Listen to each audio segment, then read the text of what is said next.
PM Narendra Modi से आखिर क्यों खफा हैं अन्ना हजारे? अन्ना हजारे को आखिर चिट्ठी लिखकर पीएम मोदी को यह क्यों कहना पड़ता है कि आप मेरी चिट्ठियों को रद्दी की टोकरी में डाल देते हैं, उनका जवाब तक नहीं देते, जबकि पहले के जो पीएम थे वो कम से कम जवाब तो देते थे, मेरी सुनते तो थे। अग्रवाल साहब, क्या लगता है ये नौबत क्यों आई?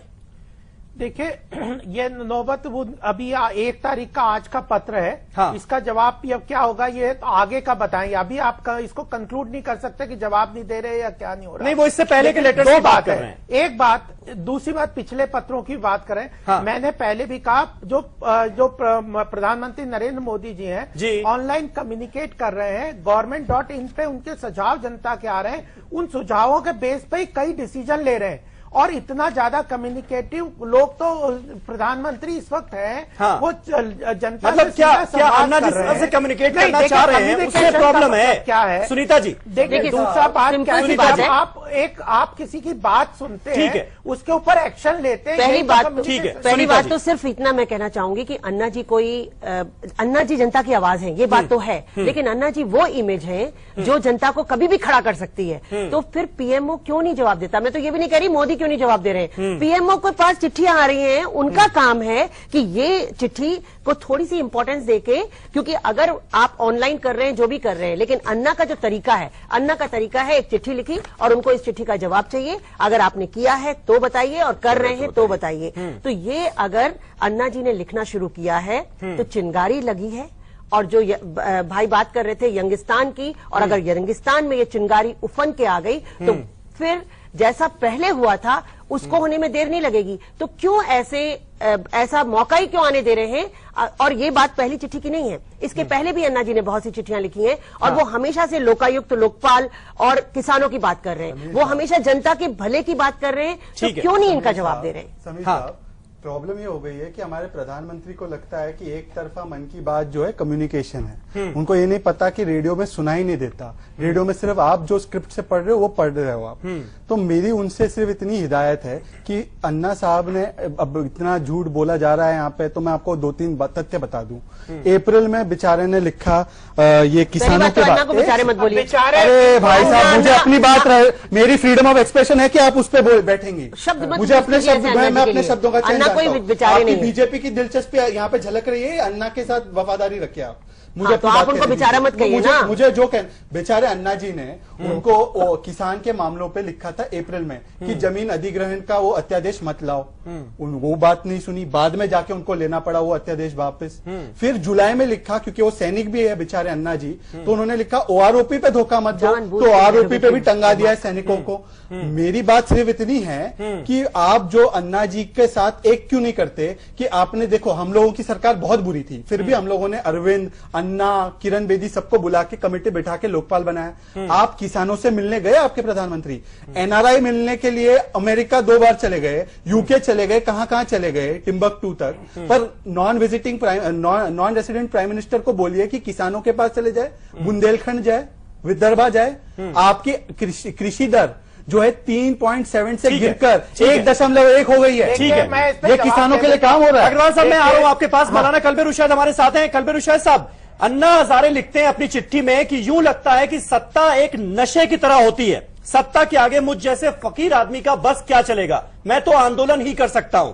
इस लाइन को पढ़ने के बाद आपको क्या लगता है, क्या अन्ना हजारे मन बना रहे हैं एनडीए सरकार के खिलाफ भी वैसा ही आंदोलन करने की जैसा उन्होंने यूपीए सरकार के खिलाफ किया था?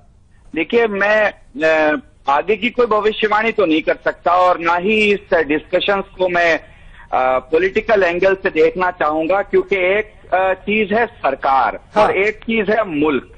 मैं सरकार का वफादार नहीं हूं, चाहे वो कोई भी हो, मैं मुल्क का वफादार हूं, चाहे मैं जिस अवस्था में हूं, चाहे मेरा बचपना हो, मेरी जवानी हो और मेरा बुढ़ापा हो। मैं एक बात साफ कर दूं कि ऐसा ही कुछ हुकूमत का जोश और जुनून हमें दिखा था 2009 में, 2010 में, 2011 में, और सीडब्ल्यूजी के बाद बिल्कुल ऐसा ही मामला था जब अन्ना जी ने रामलीला मैदान से अपने भूख हड़ताल का ऐलान किया। सबको ऐसा लगता था कोई कितना भूखा रहेगा और चला जाएगा।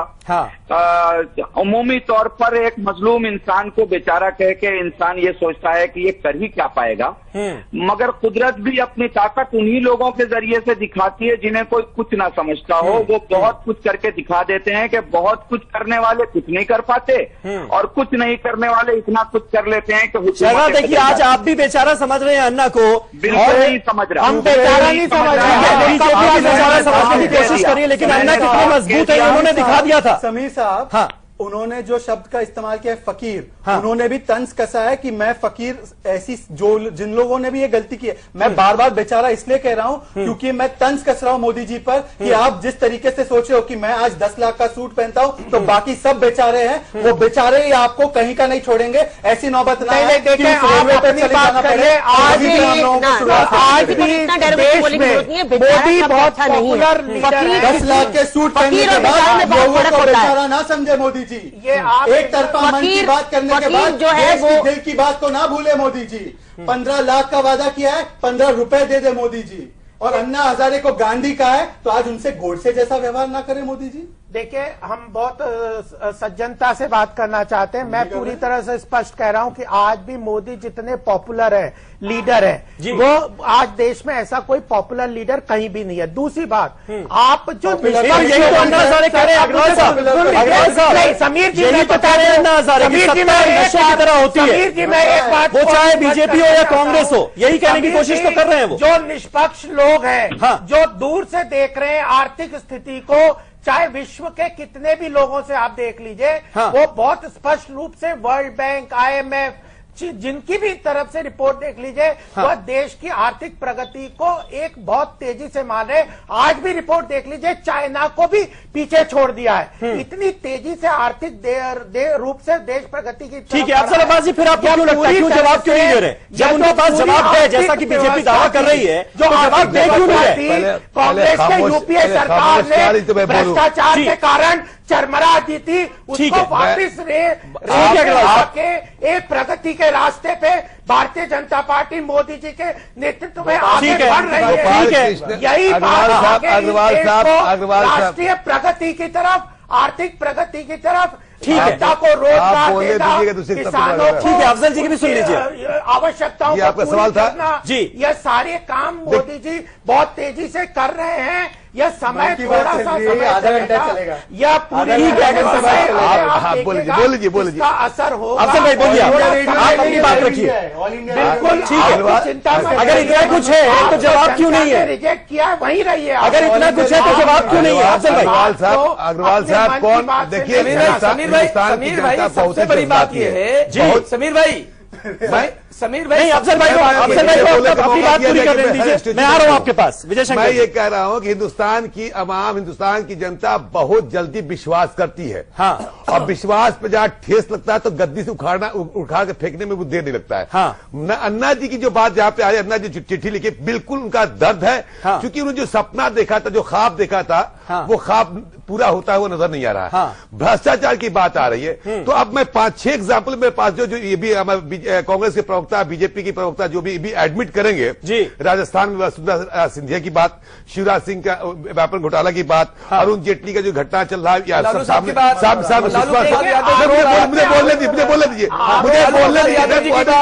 मुझे बोलने दीजिए। हाँ, उसके बाद मैं तो खामोश हूँ, सुना था ना, आरोप है, ये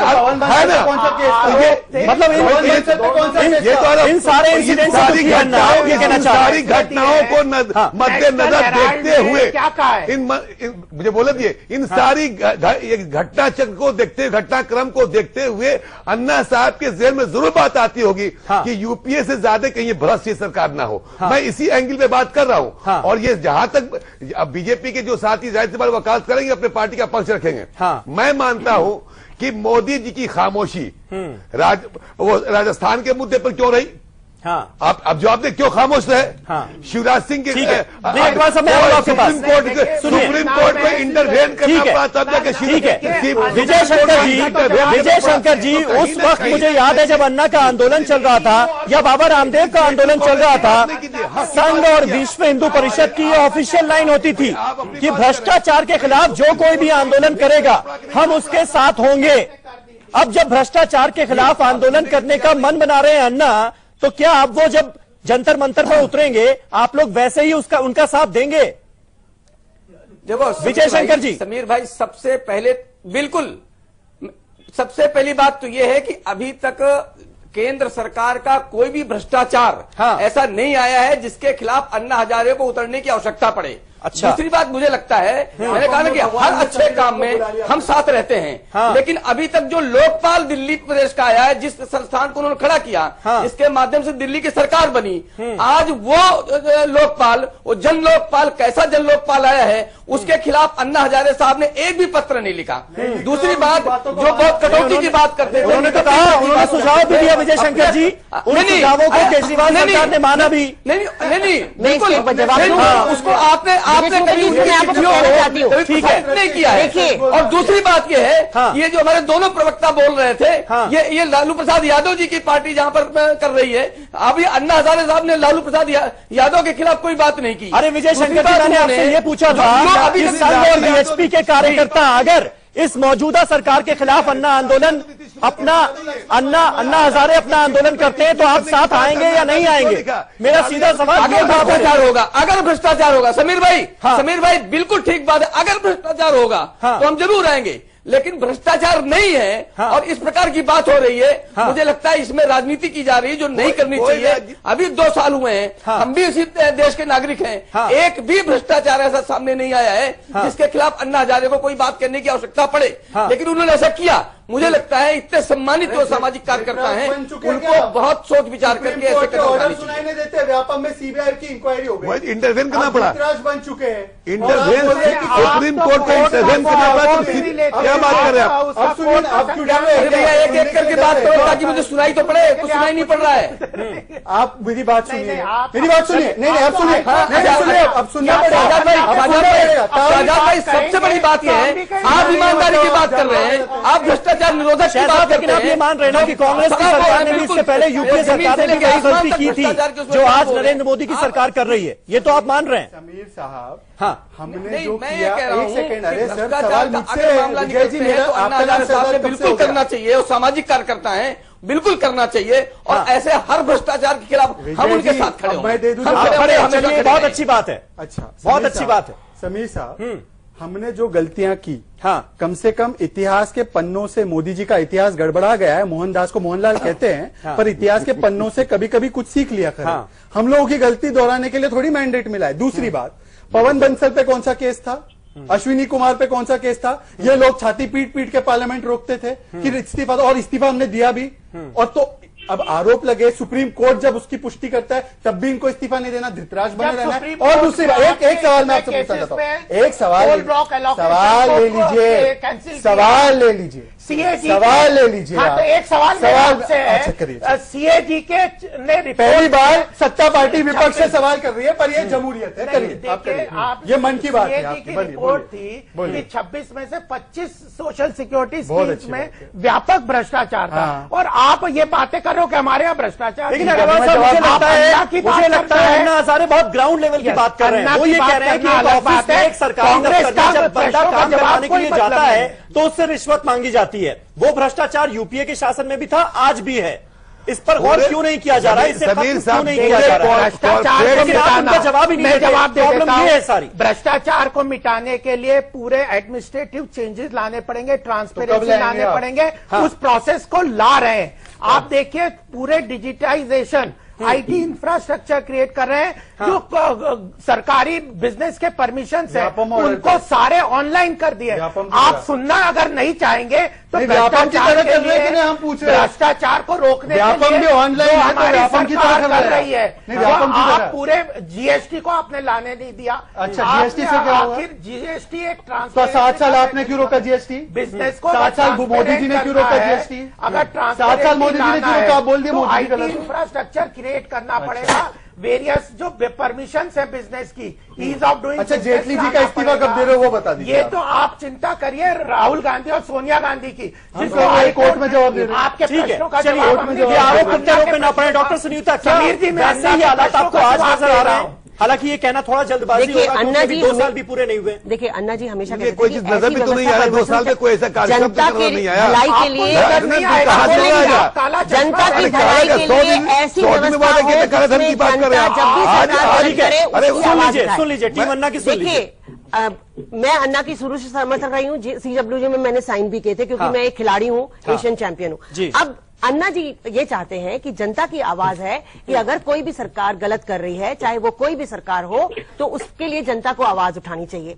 और अन्ना ने वो चिंगारी लगाई है कि भाई ऐसा क्यों नहीं, जवाब क्यों नहीं दे रहे हो। अगर वाकई में सचमुच में बदलाव आ रहा है तो PMO को जवाब देना चाहिए, पहली बात। दूसरी बात, ऐसी शक्ति हमेशा पैदा होती है जब सरकार गलत करती जाएगी। तो अगर कुछ भी अच्छा हो रहा है तो उसका जवाब अन्ना जी मांग रहे हैं, वो जनता की आवाज है। तो अन्ना जी के चिट्ठियों का जवाब देना जरूरी बनता है सरकार के लिए, क्योंकि अगर नहीं जवाब आए, इस 1 तारीख की चिट्ठी का जवाब नहीं आया तो फिर कितने सारे यंगिस्तान में खड़े हो सकते हैं, इसकी कोई भी इंतहा नहीं है। क्योंकि सब चिंगारी तो हर जगह लग जाती है।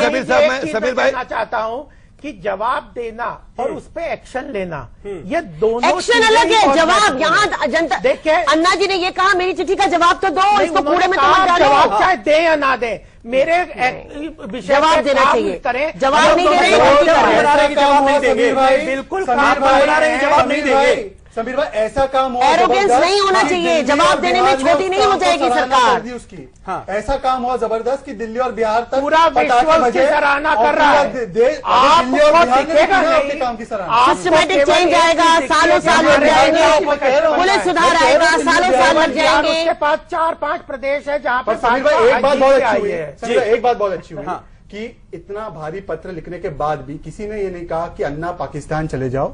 ये अच्छी बात है, ये इनके जो चरित्र में सुधार आया है, क्योंकि अखंड भारत में पाकिस्तान शामिल हो गया है। तो मैं धन्यवाद करता हूं VHP और बीजेपी का कि पाकिस्तान अन्ना को नहीं भेजा। उन्होंने शायद आपसे जानना चाहूंगा, जिस तरह का आंदोलन हमने देखा था यूपीए सरकार की रिजीम में, आपको लगता है कि अगर भ्रष्टाचार पर ठीक ढंग से जवाब नहीं दे पाई ये सरकार भी, तो वैसा ही आंदोलन खड़ा हो सकता है? भाई समीर, मैं यहाँ 2 बातें कहना चाहूंगा। मैं अपने सारे आदरणीय भाइयों की बातें सुन रहा था जी। देखिए, एक है पार्टी और एक है सरकार। पार्टी और सरकार में बहुत फर्क होता है।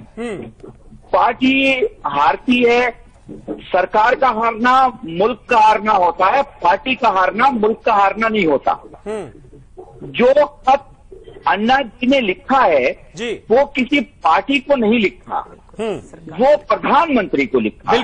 बिल्कुल। मुझे लगता है वो दोनों लोग जो प्रधानमंत्री को मानते हैं या प्रधानमंत्री को नहीं मानते, वो कम से कम ये बात जरूर मानेंगे कि अन्ना जैसे देश के खिदमतगार के खत का जवाब बहुत पहले चला जाना चाहिए। ये खत आने की नौबत ही नहीं आनी चाहिए। अब दूसरी बात यह है कि आग है, दिलों से लगती है तो बहुत दूर तक जाती है, माचिस से लगे तो शायद बुझाई जा सकती है। ये दिल की आग है। अगर जवानों के दिलों में ये आग लग गई कि जिस सरकार को हमने बिठाया ही था पिछली सरकार की गलतियों को ठीक करने और दोबारा ऐसी गलती न करने के लिए, बिल्कुल, अगर वो उसी गलती की इब्तिदा कर रही है तो तू नहीं और सही और नहीं और सही। मैं साफ कहना चाहता हूं, बल्कि ये अपनी पूरी जहनी तवानाई के साथ कह रहा हूं और सूझबूझ के साथ कह रहा हूं कि अन्ना को हल्के में लेना निहायत ही बेवकूफी होगी। अन्ना की बात किसी पक्ष, किसी पार्टी के लिए नहीं, सिर्फ सामाजिक बुलंदी के लिए, सामाजिक जीवन की स्वच्छता के लिए, देश के उन्नति के लिए है। उसका साथ दिया जाना चाहिए और यकीन रखिए अगर उनका साथ नहीं दिया जाएगा तो चाहे वो दिल्ली की सरकार हो, चाहे वो सेंट्रल की सरकार, मजाक समझने वाले अन्ना का बहुत जल्दी मजाक उड़ाने के लिए जनता खड़ी हो जाएगी, क्योंकि जनता कल भी अन्ना के साथ थी और आज भी अन्ना के साथ। ठीक है मौलाना साहब, अग्रवाल साहब जवाब देना चाह रहे हैं, आपका बीजेपी के प्रवक्ता हैं गोपाल कृष्ण जी। देखिए, मैंने शुरू में ही कहा था कि हम अन्ना का पूरा सम्मान करते हैं और उनको एक बहुत सामाजिक कार्यकर्ता, बदलाव का एजेंट मानते हैं। उनकी बातों को भी पूरी सीरियसली लेते हैं, समझते हैं, सुनते हैं। मैं तो पार्टी की तरफ में भी कई बार चर्चा होती है और आज नहीं कई सालों से होती है अन्ना का, और पूरा परिवार भी उसको इज्जत करता है। सामाजिक कार्यकर्ता है, पॉलिटिकल पोजीशन कई बार लेते हैं, उस पर डिफरेंस। लेकिन अगस्त 2011 की अगर मैं बात करूं तो उस वक्त तो अन्ना को इतना सीरियसली लिया जाता था कि लाल कृष्ण आडवाणी के घर पर मीटिंग होती थी, उसके बाद एक प्रस्ताव पास किया जाता था कि भाई हम अन्ना को पूरा समर्थन करेंगे। आज अन्ना चिट्ठी लिखते हैं तो उसको आप रद्दी की टोकरी में डाल देते हैं। उस वक्त तो आप तो ये बदलाव तो आया है ना। भ्रष्टाचार के खिलाफ जो आंदोलन था उसमें अरविंद भी थे और भी कई लोग थे, तो आप कहोगे कि क्या करते। देखिए, पॉलिटिकल पोजीशन जब लेते हैं उसमें हमारे डिफरेंसेस होते हैं, हमारे पॉलिटिकल पोजीशंस और उस पे आइडियोलॉजिकल मतलब दिक्कत उस वक्त आपको भ्रष्टाचार से नहीं थी, आपको कांग्रेस की यूपीए सरकार से थी। बहुत अच्छी भ्रष्टाचार जैसे महत्वपूर्ण मुद्दे पे भ्रष्टाचार के खिलाफ है, आइडियोलॉजिकल इश्यूज और पॉलिटिकल पोजीशनिंग पे हमारे डिफरेंस ऑफ ओपिनियन हो सकते हैं। हम उन चीजों को डिनाई नहीं करते और उस चीज की स्पेस को हम सरेंडर भी नहीं करते। लेकिन अन्ना तो कह रहे हैं आप भी वही काम कर रहे हैं, समीर जी, जो यूपीए सरकार ने किया आप भी वही काम कर रहे हैं। आज हमारी एक पॉलिटिकल आइडेंटिटी है, पॉलिटिकल थॉट है, आइडियोलॉजिकल पोजीशन है, उन चीजों को, उन स्पेस को। लेकिन अग्रवाल साहब, आपने फर्क क्या रहा जब आप भी उन जैसे हो गए? नहीं, अगर अन्ना की एक पोजीशन है कि भ्रष्टाचार में अगर वो सोचते हैं कि आज पूरी तरह से उनको लगता है कि पूरा उतना काम नहीं हुआ, और हम उस बात का जवाब देने को तैयार हैं, उस तरफ काम भी करने को तैयार हैं, लेकिन उसकी तरफ पूरी तरह एग्री करते हैं, यह बात नहीं होना चाहिए। अन्ना को लगता है ऐसा है नहीं, आप ये कह रहे हैं। इतनी बड़ी पॉलिटिकल पार्टी हर चीज पे सरेंडर करे, ऐसी बात नहीं। देखिए, अगर जो भी गोपाल जी कह रहे हैं, बदलाव आ रहा है, जो भी कुछ आ रहा है, परिस्थितियां बदलेंगी, सिस्टमैटिक ओवरऑलिंग होगी, पुलिस सुधार होगा, सब में सालों साल लगेंगे। ये तो उन्होंने भी कहा कि सिस्टम बदलने में बहुत साल लगते हैं, लेकिन जवाब देने में सिर्फ 2 मिनट लगते हैं। अगर पीएमओ है उसको 1 दिन लगेगा, भाई इससे जाएगी चिट्ठी उसके पास, चिट्ठी सही है कि नहीं। लेकिन अन्ना के चिट्ठियों का जवाब शुरू से देते रहते तो इस चिट्ठी की नौबत नहीं आती, पहली बात तो। और जो ये सिस्टमेटिक सुधार ला रहे हैं तो उसमें वाकई में वो तो ये भी मान रहे हैं कि पुलिस सुधार, एडमिनिस्ट्रेटिव सुधार, जुडिशियल सुधार, सब कुछ लाना पड़ेगा। लेकिन अगर कानून से परिस्थिति बदलती है तो ये सोच को बदलने के लिए हालात बदलें। हालात नहीं बदल रहे हैं। सबसे बड़ी प्रॉब्लम ये है कि हमारे देश में हालात नहीं बदल रहे हैं, बहुत स्लो चल रही है गाड़ी, थोड़ा तेज करें और चिट्ठी का जवाब तो सर ये भी बताइए आप देश की जनता को कि 15 लाख रुपए अकाउंट में कब आएंगे? अन्ना ये भी पूछ रहे हैं कि 15 रुपए भी नहीं आए अब तक। देखिए, मैंने बताया जो ब्लैक मनी को कर्व करने के लिए एक नया कानून लाया गया, 12,000 करोड़ जो है वो उस प्रोसेस को शुरू कर दिया है। जी ने उस कानून का क्या वर्णन किया, 15 लाख करोड़ जेठमलानी जी का वर्णन सुनेंगे आप? ब्लैक मनी जेठमलानी जी का, अच्छा वो भी अभी उनको पाकिस्तान, आप उनको अपनी तरफ से कह सकते हैं, अरे वो मेरी तरफ से, आप कह सकते हैं, स्वामी जी भी मेरी तरफ से, स्वामी जी भी मेरी तरफ से, हाई कोर्ट। अरे सर सुनिए ना, अमित शाह ने बोला कि 15 लाख भूल जाओ, आप कितने लोगों को डिसोन करेंगे? कीर्ति आजाद भी सवाल उठा रहे हैं भ्रष्टाचार को लेकर, राम जेठमलानी भी उठा रहे हैं। 15 लाख भूल जाओ जुमला है, तब से इनका भारतीय जुमला पार्टी, भ्रष्टाचार के खिलाफ भारतीय जुमला पार्टी है। भ्रष्टाचार के खिलाफ हम बहुत कोशिश तेजी से कर रहे हैं। जब आपका हो और हमारा हो तो हम बहुत बड़ी समस्या हमारे जब आपका भ्रष्टाचार हो तो हम चढ़ जाएंगे, हम जब नहीं हो तो हम भाग जाएंगे। को देश के इंस्टीट्यूशंस की सम्मान और इज्जत करना छोड़ दी है, यह भी बहुत बड़ी चिंता है। अगर हाई कोर्ट और सुप्रीम कोर्ट और ये जो सारे हैं वो सिस्टम के थ्रू, अगर आपको भ्रष्टाचार लगता है किसी व्यक्ति या इंस्टीट्यूशन में तो आप जाइए ना, जैसे सुब्रमण्यम स्वामी गए हैं, सुब्रमण्यम स्वामी हाई कोर्ट में गए हैं, नेशनल हेराल्ड में किसी के वहां पे वो प्रोसेस। इस सवाल का जवाब तो आप दे सकते हैं, मतलब किसी के अकाउंट में 15 लाख आने वाले नहीं है। देखिए, आने वाले नहीं, ये सब गलत है, ये कोई नहीं कह रहा। आप बार बार क्यों इकरार करवा रहे हैं? जब इनकी राष्ट्रीय अध्यक्ष, मैं चाहता हूँ कम से कम अन्ना के एक सवाल का जवाब तो मिल जाए मेरे शो पर साहब। जब इनकी भ्रष्टाचार ये पार्टी के प्रवक्ता, मैं तो चाह रहा हूँ अन्ना के एक सवाल का जवाब तो मिल जाए कम से कम मेरे शो पर। करवानी तो क्या है? नहीं, मैं मदद मत करिए, हमें चाहिए। मतलब आप कह दीजिए ना कि नहीं ये चुनावी जुमला तो नहीं होने वाला है। बेचारा कह सकते हैं, हम बेचारे नहीं है, हम अपनी लड़ाई खुद लड़ने को सक्षम है, इस देश की सत्ता भी चलाने को सक्षम है। आप उनकी चिंता मत करिए, आप अपनी चिंता करिए। शहजाद जल्दी संक्षेप में, मुझे वाइंड अप करना है। नहीं सर, 15 लाख रुपए आएंगे, पर वो सिर्फ बाबा रामदेव के अकाउंट में आएंगे। सिर्फ उन लोगों के अच्छे दिन आएंगे जो इनके साथी रहे और जो इनका फाइनेंस करते हैं। बाकी के आप और हमारे जैसे लोगों के जेब में 15 पैसे नहीं आएंगे, उल्टा सरकार जाएगा। गरीबी हट गई क्या? गरीबी हट गई क्या? 35-40 साल हो गए गरीबी हटाओ का नारा देते हुए। विजय शंकर जी विजय शंकर जी आप यूपी में लगिए। विजय शंकर जी आप तो अन्ना के साथ आपने तो राम भगवान को भी छल दिया। राम मंदिर सिर्फ आपको इलेक्शन के टाइम पे याद आता है। जो राम भगवान को छल सकते हैं वो इस देश की आवाम को और अन्ना हजारे को भी छल सकते हैं। ये मेरा कहना है। आप बार बार राम मंदिर करते हो। कितने टाइम बनाया आपने राम मंदिर? 6 साल का मुझे समझ में नहीं आ रहा। इससे पहले क्या बनाया राम मंदिर? तो 15 लाख ये ठगने ठगाने का काम आप लोग करते हैं। वो एक रिश्वत हम तो सामाजिक लोग हैं, बिल्कुल लोगों से वोट ले लिए बोलते हैं, डंके की चोट पर बोलते हैं और जो बोलते हैं सच बोलते हैं। अग्रवाल साहब आखिर में आपसे जानना चाहूंगा, लेटर हटाएंगे और नाराज है वो को बढ़ाना ये आप लोगों को नजर आ रहा है। अब इस लेटर का जवाब कब तक मिल जाएगा उनको? सामाजिक जवाब प्रधानमंत्री को उन्होंने पत्र लिखा है, ये पीएमओ प्रधानमंत्री देंगे। मैं पार्टी का प्रवक्ता हूं, मैं इतनी बात जरूर कहना चाहता हूं कि जो उन्होंने बात उठाई है उनको पूरा सीरियसली उन पे एक्शन होगा। और वह केवल प्रधानमंत्री, केवल अन्ना की बात नहीं है, हर व्यक्ति की बात। मतलब जवाब मिलेगा ना अन्ना को इस बार? और एक्शन इस बार जवाब मिलेगा ना?